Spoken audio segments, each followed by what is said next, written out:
нэгдсэн улсын иргэн Жон Мартинкинийг хөнөөсөн Баттуулын хэргийг улсын мөрдөн байцаах газар шалгаж байгаа. Түүний хэргийг өнгөрсөн 4-р сард сонгон найрхан дүүргийн шүүхэд шүүсэн боловч нэмт тодруулах зүйл бий гэсэн үндслээр мөрдөн байцаалтад буцаасан юм а. Баттуулын өмгөөлөгч Бааваржин мэдээлэхдээ шүүх бүрэлдэхүүн хэргийг нэмэлт мөрдөн байцаалтад буцаасан. Учир нь 25 та охин 47 настай охины амьд хүрнэ гэдэг нь одоо эргэлзээтэй. Тийм учраас энэ хэрэг дахин хүнд нэмж шалгах үндсэлтэй гэж үзэжсэн.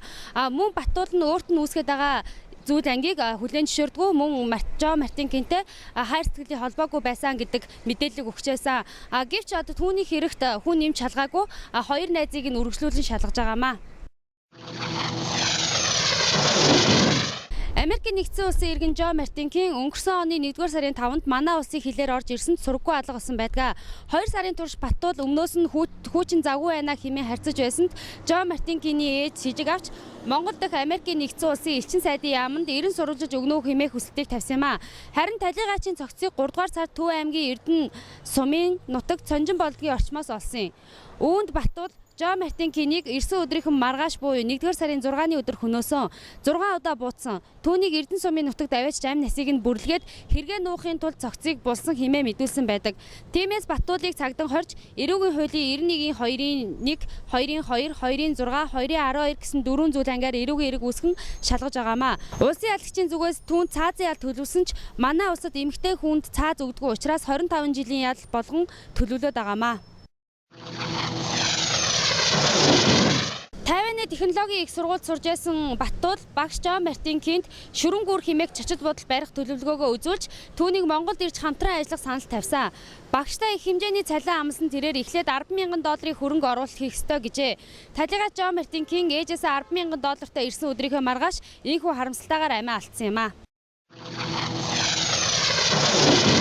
Баттуултай хамт түүний найз Бат Чулуун Отгонбаяр нарыг шалгаж байгаа. Тэд мөрдөн байцаалтын явцад найз минь хүн алчлаа. Цогцыг нь шатаагаад өгөөч хамтдаа явъя гэд гуйхаад харна.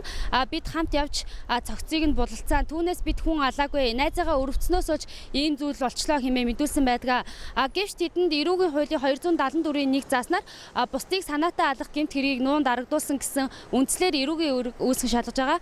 Хэрвээ гэмт буруутан тогтоогдвол 4 жилийн хорих ялаар шийдвэрлэнэ.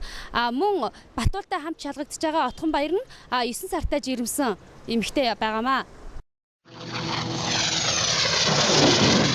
Баттуул нь өдгөө 25 настай 10 жилийн 87 дугаар дунд сургуульд сурч дүүргэсэн. Ээж нь тус сургуульд багшилдаг учраас анги дэвшин суралцаж ангийн шилдэг сурагчдын нэг байсан талаар ангийнх нь өгүүлсэн юм а. Гэхдээ ангийнхан хүүхдүүдийн мэдээлснээр хэдийгээр онц сурдагч гэсэн зожигдуу ааштай хаяа сэтгцийн өвчтөй юм шиг сонио ааш гаргадаг. Гэхдээ сэргэлэн дуу шуутай хүм бүртээ ийдэг дотн харьцдаг тогтсон сайн найз гэж байдаггүй. Айлын эр хүүхд байсан болохоор ч тэр үе их дураараа ааштай. Гэхдээ 8 дугаар ангиад энд төгссөн. Хил амнаас болоод шилжсэн гэсэн мэдээллийг өгсөн юм а. Харин их сурвалжийн мэдээснээр түүнийг сургуульдаа үерхэж байсан найзлуугаасаа болоод шилжсэн гэх мэдээллийг өгсөн юм а. Улсын мөрдөн байцаах газраас 30 хоногийн дотор хянаад прокурорын байгууллагад шилжүүлэх боловч хуулийн хугацааг дахин 1 сараар сунгасан байна. Ингэснээр Баттуулын эргийг энэ сарда багтаан прокурорын хяналтад шилжүүлэх юм а.